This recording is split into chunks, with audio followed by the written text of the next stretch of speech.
Welcome to Series 2 of the GM Moving podcast, where we share with you how we're enabling people to get moving. I'm Eve, Strategic Director at Greater Sport, leading, supporting and connecting GM Moving, Greater Manchester's movement for movement.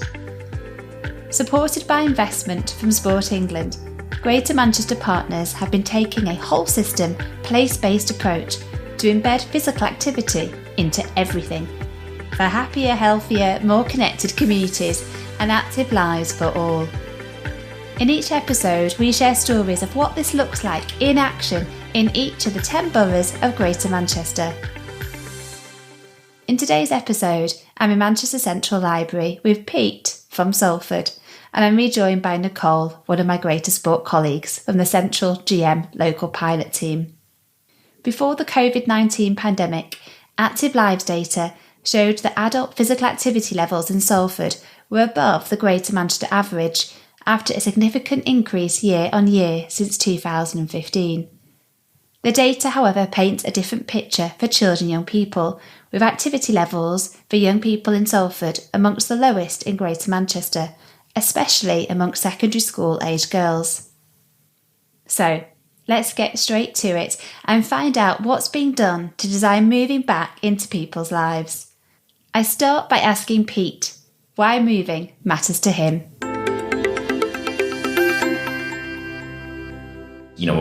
Talking about what I'd say physical activity is given back to me, from a physical health, mental health basis as well.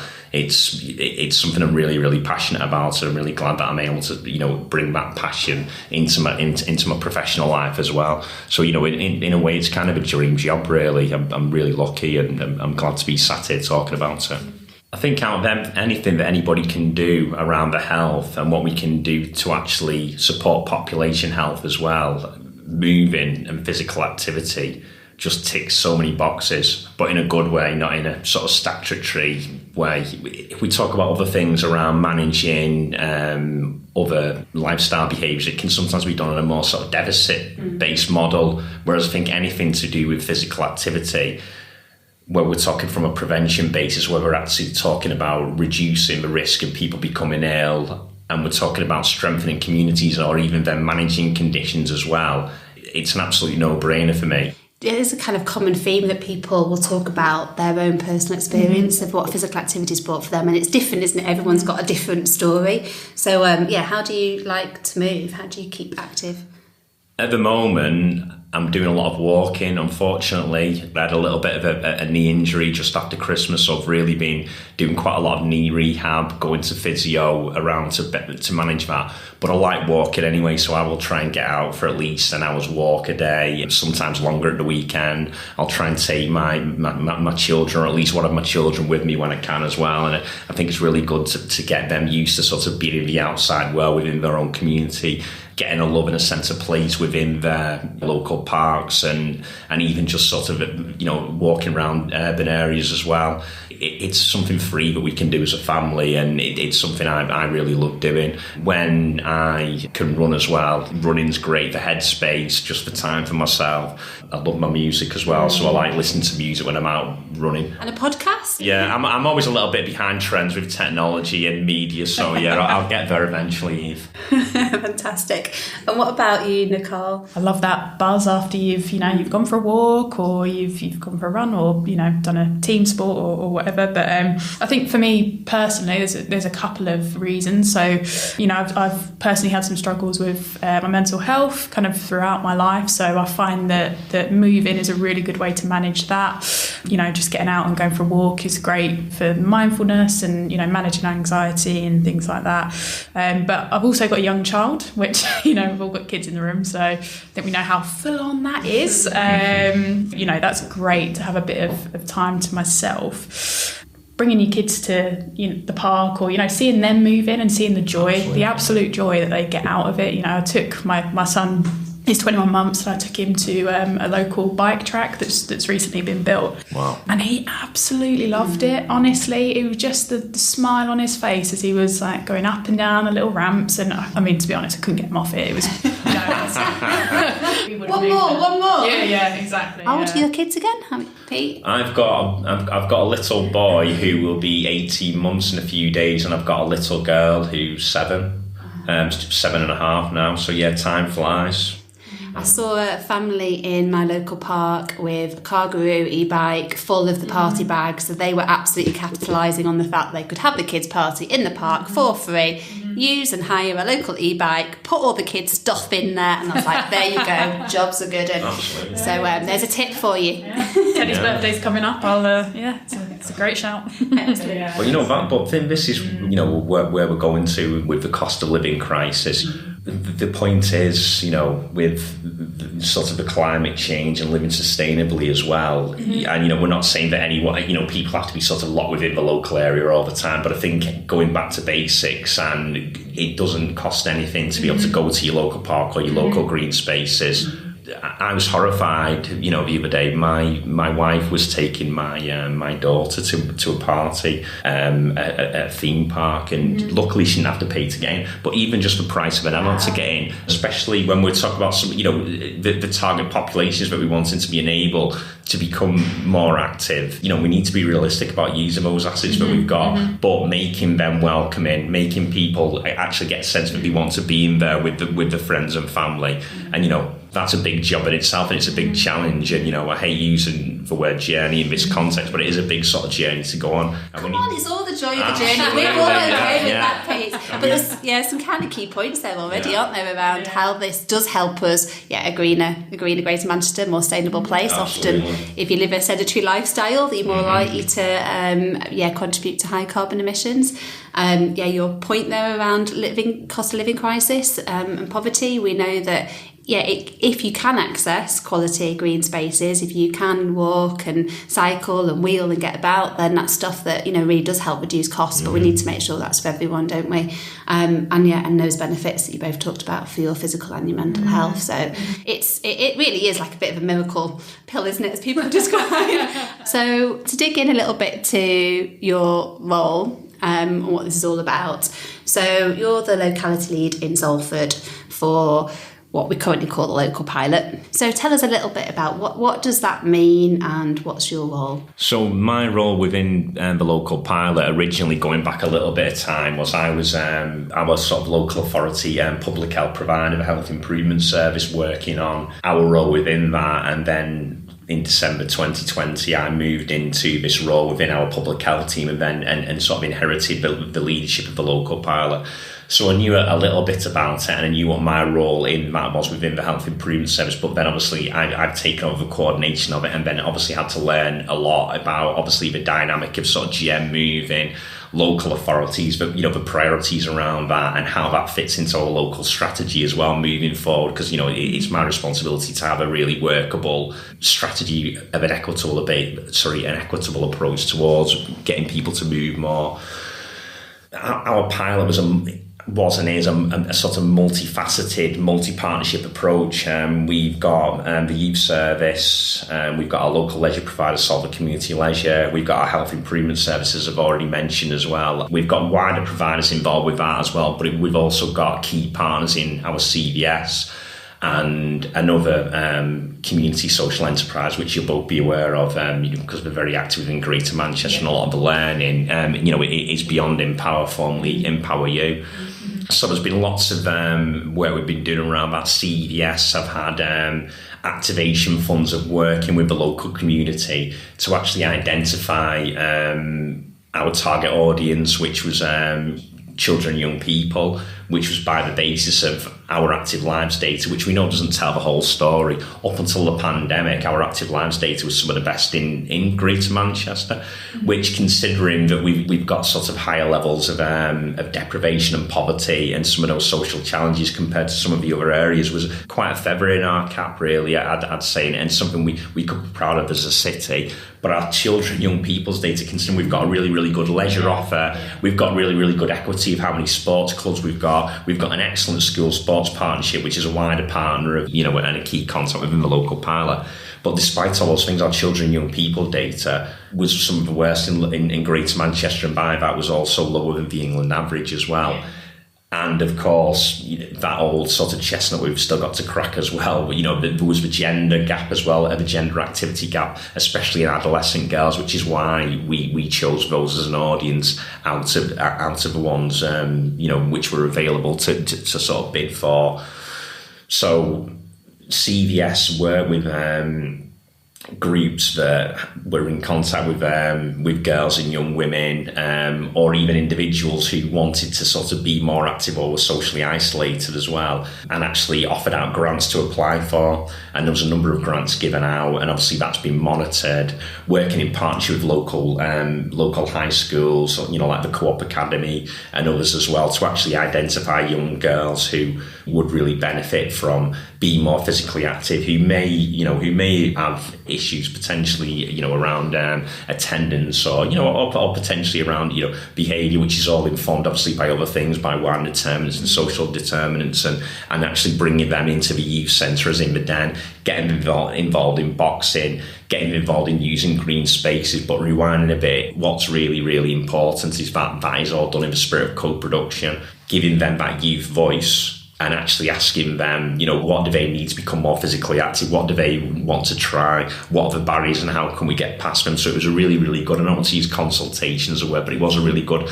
kind of consultation exercise around, you know, around that sort of population, and then inspiring them to move more. So you've got a clear target audience there of children and young people within that, particularly young women and girls. Is there a particular target area, locality within Salford that you've been focusing on, or has this been across the whole? Yeah, it was it was in Little Halton and Warden, you know, and the Den in Warden, in our sort of geographical area where we were siting the pilot, has been really, really successful. It's local based, it's really, really connected to the local community, and one of the main sort of motivators around wider partners and bringing the system on board was around the youth task group and the local neighbourhood forums like the police, community safety, neighbourhood management, local councils, because there was an issue of antisocial behaviour within that centre, and all the different partners that really supported this vacant unit being open for that benefit, you know, as distraction to get young people doing something local to them that was beneficial,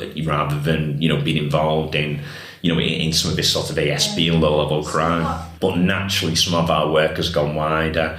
You know, for instance, sort of moving on to the Health Improvement Service, that their role developed from our pilot, where we could actually see a niche as it was developing, where we could see that there was a bit of a gap from that transition of moving into sort of young adulthood, whereby there was real work in the Health Improvement Service to work with young people who were sort of like 16, 18 up to 25. And it's kind of key transition points always really important across all provision, and often it's where people fall through the gap, don't they? Yeah. We look at the active lives data. I mean, you know, recently we've been able to, got 5 years of it now, so we've had a you know, decent kind of dig down into it. And I'd say the 16 to, I think it's 30 or 35 kind of cohort or age range across Greater Manchester, you know, it is an area that is of, you know, some concern. It was always previously strong, wasn't it? And, you know, I was quite, you know, alarmed when I saw that basis has always been around as well with the Health Improvement Service, around employability, and very ideally placed within the local authority as well, with our sort of Kickstart scheme and our sort of future scheme. So they've been able to work with those young people around building resilience and about building some of those skills that you get from being physically active, those social skills, and working hard and goal setting, and coming from adversity with the different things that they've been able to try again through co-production using local assets. And they've then gone on to actually volunteer and get roles within our Health Improvement Service, and actually within some of our other local sort of key anchor organisations as well. You know, moving on to Salford Youth Alliance and SCL as well, their work within this has been crucial. for developing young leaders and getting young people into sport and identifying volunteer leaders and getting people into employment. Has been a real success. And I think what you've kind of outlined there and described is, the wider approach to the local pilots. It's looking at things within a whole system. So you're not just looking at, obviously in Salford you're working with, CYP and girls, but it doesn't just stop there. That, the wider barriers and the wider systemic issues, like you say, you've identified the exit pathway for that age group, the kind of next steps, who are the other wider partners that would benefit from, more people in Salford, more girls in Salford being physically active and things like that. So yeah, that is the system approach, isn't it? In your role, Pete, what have been the things that have stretched you the most, or anything in particular that you've learned over the last couple of years?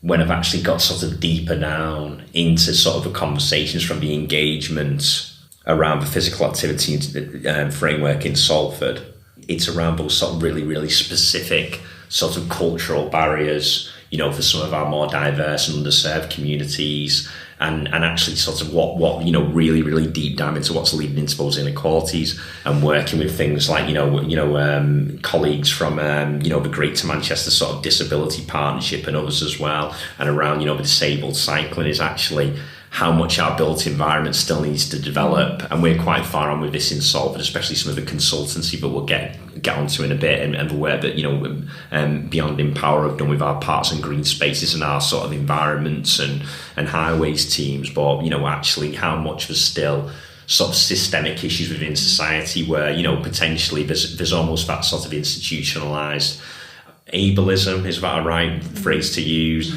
So can you give any kind of examples that help bring that to life in how you're addressing those? The work that the Parks and Green Spaces team have done has been really interesting. When the greenways or when sort of loop lines and things like that are put up that, just completely, in good faith or not deliberately, things have been put in to stop maybe sort of like, motorbikes or scramble bikes or vehicle access, but then it then blocks, it blocks disabled cyclists, or it could potentially block wheelchairs, and that would be a really, really good example how, we've then had to go back and almost like sort of, change some of that and actually do some of those improvements, which obviously Ben has really sort of advocated for, alongside colleagues, but even just looking at some of the services around what's actually down within our parks. And I think something that I'm really, really passionate about, and it's something you and I have discussed before, when we're talking about older people with mobility issues, we were talking about people with long-term conditions, and then moving to sort of talking around around disabled people as well. It's no good having, wherever you are, Greater Manchester, it's really no good having those really, really great green spaces and loop lines and greenways, or B lines, whatever we want to call them, if people haven't got the sort of confidence or means to be able to get to them. And we've got that whole emphasis of active by design. We try to do within, Salford when there's road, there's capital works going on, any, improvements around sort of junctions or roads, or new developments are being built. And we really need to get tied to some really good examples of work within other local authorities, in GM and wider, around policy planning documents around spatial health, health and spatial planning. And we've just started that conversation up now with planning a number of different partners within the local authority. The challenge I've got really is, if there's no plans around capital investment work that you can then make accessible, it's almost like we've talked about retrofitting into people's homes around energy efficiency. We've talked about retrofitting people's cars potentially around emissions. But it's almost getting to the point where we need to almost to sort of like retrofit and make some of our roads and our places more accessible. I was in a meeting with the school the other day in partnership with Living Streets, and after a school route order. And, it just really brings out that passion where it's like, there's so many challenges with these young people and children and families being able to walk to school, which is what we're asking them to do. And unless we enable that, not that I was naive enough to think, build it and they'll come is a philosophy that's going to work. Let's do a physical activity strategy. What we need to do is we need to, set up these runs or walks in these parks. So we need to set up this group, that group, or the other group, because it's unless the built environment is suitable for that, and that's the big challenge. And that's where it comes to actually speaking to people, doesn't it? Exactly, yes. A lot of the time we don't specifically live in the areas, so we're assuming, we're putting our own kind of context and lenses on, you know, what could be potential barriers and things like that. But I always think back to a conversation I had with a lady who was saying that, you know, they had a fantastic park that she used to love going to, but she'd recently, you know, had I think it was like a hip replacement, and she really wanted to go and do some walking, but the bus that dropped her off on the opposite side of the road, and there wasn't a crossing that was within, you know, a suitable distance for her. She didn't feel like she was confident enough to be able to get across the road quickly enough. So, you know, it's just little things like that. But without speaking to that lady, you know, I would have thought, well, there's a bus stop there, so, you know, it's accessible Absolutely. for people, but there's no crossing, so how can she, you know? So, you know, those, what can sound like a small example, but actually finding the budget, you know, persuading others that this needs to be a priority, why it needs to be a priority. So you've talked a lot around, well, both of you really, around kind of knitting the system at a GM level, and then within Salford. So where are the moments of joy where you're seeing, kind of having listened and heard what matters to people about some of those changes, where you've then been able to shift things and make a difference? I'd say we're still on the journey of that, but this is one of the things that I want to sort of go back to, where we've got the charity involved, Living Streets, and a school within Salford. The school have been really, really on board with the sort of Walk Once a Week campaign, and there's real buy-in, and it's about getting the local councillors, it's about getting the people within the council actually who are sort of officers, the paid officers and leaders around some of those issues that have been identified around fly tipping, and around sort of deterring from that enforcement around that, cleaning areas up to make them, you know, making roads easier and safer to cross, you know, marking signs and and wayfaring around links to sort of the loop lines that are local to that and the greenways. You know, this is something I see as an example where I can really influence and get my teeth into. There's always been a really, really big, and, you know, I'm not just talking about Salford, I'm talking about sort of anywhere, national, local, regionally. There always seems to be a real divide between actually the sort of strategy and the policy and what we want to happen, and actually what's going on the ground, either in the communities or paid services. Actually, the golden sort of tickets marrying those two up and saying, well, actually, you know, we've got a strategy here, but actually it does marry into operation, and we're going to actually be tenacious enough, and we're actually going to get the key players on board to make this work. And that's what I'm trying to do. There's no good having a lot of people sort of sat around the table nodding and saying, yeah, we're on board, we want to do this, unless the local community are involved and we know what those challenges are, and we're not just assuming. You know, if you sat there as sort of an able-bodied, you know, person who's always sort of lived in this country and understands the culture, and you can be the most sort of open, sort of hearted, open-minded, you know, social value-based person, but unless you actually speak to people and find out what their lived experience is and what they need, you know, so there's a few things where there's marrying up sort of strategy and operation and making these things happen, and there's actually keeping people, not just being consultation, but keeping people in the loop and making a two-way conversation of influencing things. That's been highlighted repeatedly, hasn't it, as one of what we described as kind of the key enablers, key 5 enablers, is that really involving people and growing those local assets.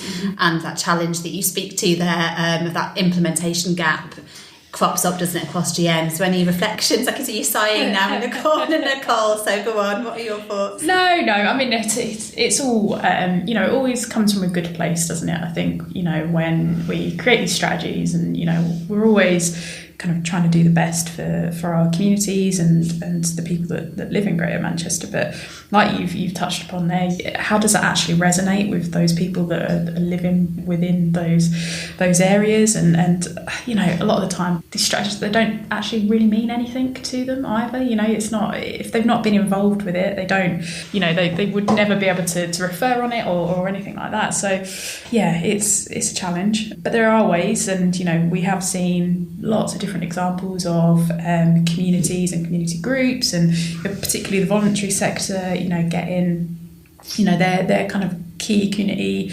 assets involved with the creation of some of the strategies and things like that, and that's been a real bonus. And then you can see the buy-in, and you can just see the way that it's created, and the kind of the end product is so much more inclusive and just more considerate to the people that live in that locality, in that borough. So you've talked about, Pete, there about kind of connecting across the different sectors. So you start talking about whether it's a school or the Den, immediately is talking about also youth justice as well as youth work, as well as, the local environment and planners, and the list goes on really, and there's no sense of it. It doesn't sit with anyone, exactly, it's everybody, it doesn't sit with any one person. And then when talking about kind of, what's brought joy, again, it's not that there's any one silver bullet that you've pointed to and gone, well, this has been, this is it, we found the solution. That's the whole thing as well, where I'm sitting obviously in a different place to you guys within a local authority, and we're really trying to go through a sort of system change and a change of culture now,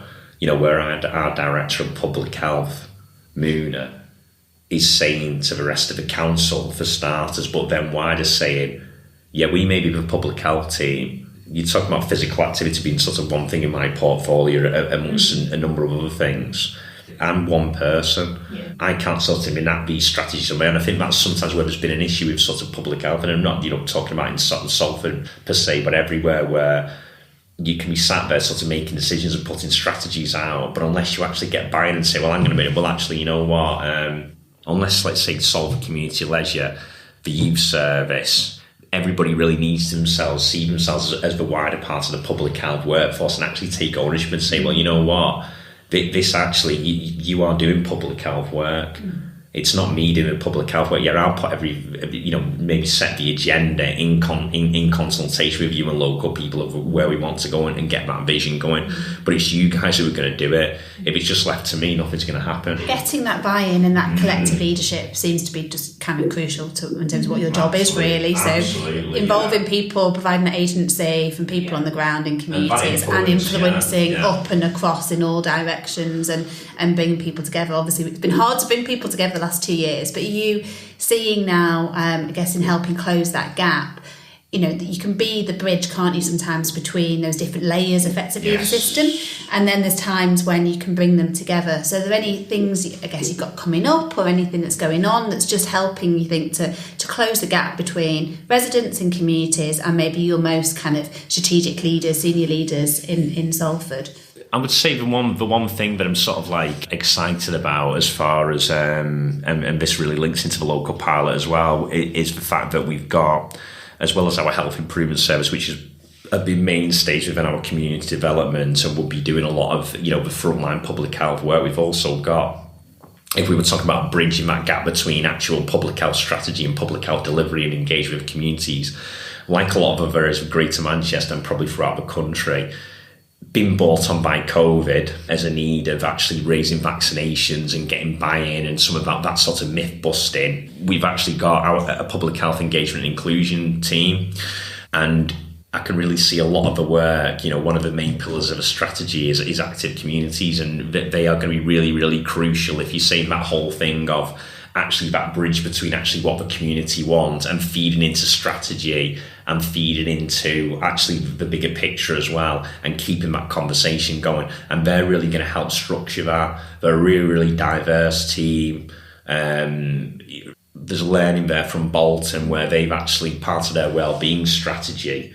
So it's been really, really good to have a conversation, get sort of inspiration between what Bolton and Salford are doing. So again, that's the influence of the local pilot and those networks and those space to make those introductions. They are there now. These teams are there now to actually move, sort of help the community recover, enable the community through co-production, actually what they want to do and actually what they need to live healthier lives and sort of be happier in the places where they live. I think that within Salford you've been really good at being open to the learnings that you've kind of taken, the challenges. I know you've done some work with Tameside as well. They've taken inspiration from some of the youth work that you've done. The learning part of the pilot is one of the biggest, so I suppose, assets that we've got. you can see the difference. You know, I've been working in my role now for about 3 years, and you know the difference from where we started, where I wouldn't necessarily say there was competition between the boroughs, but I just don't think there was the relationships there, or there just wasn't the rapport there where you could go to another, you know, borough, you could go to Bolton or you could go to Tameside and say, you know, I'm thinking about doing this, but you know, I'm not sure if you know, I hear that you've done this. Have you got any challenges? Have you got any learning? You know, can you hold my hand through this? Yeah, commendations to you and Salford. You know, you've always, you know, been a bit of an open book, and it's you know, really helped some of the other localities out there. That's something I've never really understood, and when there's competition and there's, you know, and I'm not just talking about within local pilot or GM moving or even out of the physical activity sphere, you know, we've all got to work together. We're all in, can maybe understand it in the private sector where you're in a market culture and there is competition, but you know, we're not here to sort of compete and make money. And yeah, it's never something that's something I've really always been open to, actually working together and learning and like saying, and I think it's a case of going into these things and taking any, I suppose, constructive criticisms or challenges, or looking where some, you know, areas, you know, could be doing better and where there's learning, instead of just saying, no, everything's fine, la, la, la, you know, it's, you need to, and you like you say, you can share what's good about what's going on in your place as well, and it's that community of learning, I think, that GM moving and greater sport really enables. Drop the ego. You're thinking about the whole ecosystem. You're working outside of boundaries, so you're crossing over into different localities. You're going in with depth into communities to really listen to people, understand them, involve them in what's going on. You're thinking across sector, and you're pulling together, you know, closing that gap between strategy and implementation, and what that actually means, translates to in terms of realities of people's lives. Quite a bit going on in all of that. You're still on the journey. There's a real honesty and openness about, you know, the direction still to go. So I guess that, the next question really is, that all sounds good. There's a lot of rich learning. So what does the future look like? Physical activity really needs to be collective growing, when I use this phrase, but physical activity really needs to be that golden thread going forward. It supports absolutely every agenda. It supports all our strategic objectives in Salford, and you know, it's not about supporting the strategic objectives and feeding the beast just because that's there, because those strategic objectives, anything else that we've got around, you know, and mental health strategy, social prescribing, I could go on, and all of these things are within our emerging strategy. It's my role now, as you've said, to be that influencer and bring everybody together to move them on that journey. Our physical activity strategy essentially now is going, or it has gone, sort of to our comms team. So there's really detailed chapters and action plans that come off around our 4 pillars, and we've got sort of existing working groups or strategy groups where these strategies are going to sit, rather than trying to create extra things, which is something, you know, both people within Salford and Richard warned me about. It's like, don't set up specific action groups around these things, because you just, you know, you're putting more work on people and it'll become unwieldy and just fall apart. So I've listened to that, and we've got a really active climate change and sustainability action group, which has got sort of councillors, loads of different anchor organisations, voluntary groups on, you know, CVS, etc., where that can sit. We've got My Learning City, where our active learning, you know, a lot of the actions around that can sit. Active communities, a lot of that will sit within our community champions, and we've got sort of active employment as well, which you know, encompasses employability as well as encompassing that actual being active while you're in work, you know, including hybrid working now. One of the things we're doing that is actually try and make Salford City Council an exemplar around that, as well as working with sort of like our skills and work team, but to knit it all together and actually not lose any of that passion and that momentum from the local pilot. We've actually got a group which will sit outside the governance of the strategy, but will be informed of the strategy and the learnings and the updates around that. We've got, I don't know whether it's a great name at the moment, it might change, but we've got like a Physical Activity Alliance group that I've set up around sort of like, you know, health and planning, around our Parks and Green Spaces team. You know, we need to get someone from the school, that, you know, our sports network there, and various others, to make that a bigger group and to keep that momentum going around that collaboration and that learning. And a lot of the people within that group will actually have actions from the strategy anyway. But, you know, it's that thing around it being active education as it was before. It's now active learning, to bring in that whole sort of lifelong learning approach, and how physical activity and innate that instead of active workplace, it's now active employment. It sounds like, so you really are baking it in. It's like, hardwiring into everything, baking it in. So check and challenge, Nicole. What do you hope to see from in Salford? What will let you know that it is being baked in? That wider engagement. So yeah, I think you're looking for it being, that wider agenda. You mentioned that you're just one person, Pete, and you're quite a formidable person, but you can't do it all on your own. So when you look across the wider system within Salford, not just in the public health team, you're looking wider. So how are your schools kind of linking into that? Absolutely, how, the NHS, how are, your senior leaders buying into this? Like you say, you want it to be part of everyone's agenda. Yeah, absolutely. And you've hit on schools there, and you've hit on health integration. Health integration is massive. And I know we've got a really, really good social prescribing model in Salford. And the good thing about it is as well, it's not just that sort of the community connectors or link workers or whatever you want to call them in different areas on the back of that. It's the fact that it's got those development workers that directly link into the VCSE sector. Yeah. This is where the challenges come in as well, because schools, we know that physical activity and all these other sort of well-being aspects can really, really help children and young people's academic achievement and support resilience and things like that. But there's such pressure on schools with that academic recovery and the mental health issues that young people have been through, which have been exacerbated by the pandemic. And it's like the chicken or the egg: physical activity and delivering a more holistic model within schools and linking more into the community, like we did through the local pilot, really, really is vital. But you've got to cut through that noise, and it's about getting the people within that system and within the council who commission these school services and lead it, or leaders within the schools who are really, really going to champion that. Well, absolutely. I think we probably could do a whole other podcast, but I am going to stop us. So thank you very much. Oh, thank you for having us. Thanks for the conversation. No problem. Thank you for having me. Yeah, it's a joy. And the sun's coming out. Thanks for listening to this GM Moving podcast episode.